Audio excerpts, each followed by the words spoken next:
আম্পায়ারের ভুল ডিসিশন, বারবার বিপক্ষে গেলেও শেষ রক্ষা হয়নি ভারতের।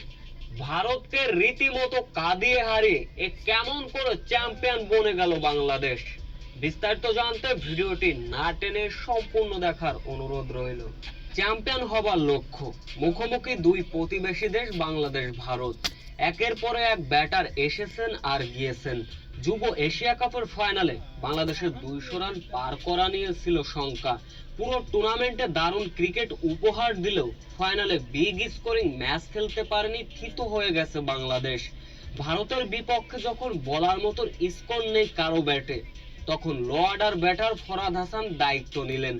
বলার মতন অবশ্য তেমন একটা কিছু করতে পারেননি, তবে ইন্ডিয়াকে শেষ পর্যন্ত সব উইকেট হারিয়ে 199 রানের লক্ষ্যমাত্রা ছুড়ে দিয়েছিল বাংলাদেশের জুনিয়র টাইগাররা। একে তো ছোট লক্ষ্য, একের পর এক স্পট সিগন্যাল গিয়েছে বাংলাদেশের বিপক্ষে।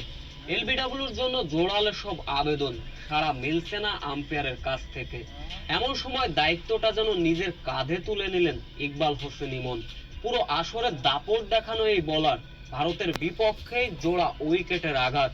এরপর আলফাজ এবং ইমনের এমন দুর্দান্ত বোলিং এ ভর করে 26 ওভারে 92 রানে 7 উইকেট হারিয়েছিল ভারত।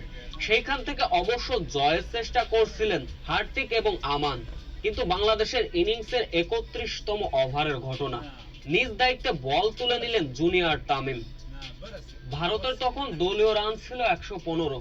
আমানকে গোল করে সাজঘরে পাঠান তামিম। শেষ উইকেট জুটিতে লড়াইয়ে ফেরার চেষ্টা করেছিল ভারত, কিন্তু বাংলাদেশের দাপটের বোলিং এর কাছে পাত্তাই পেল না ভারত।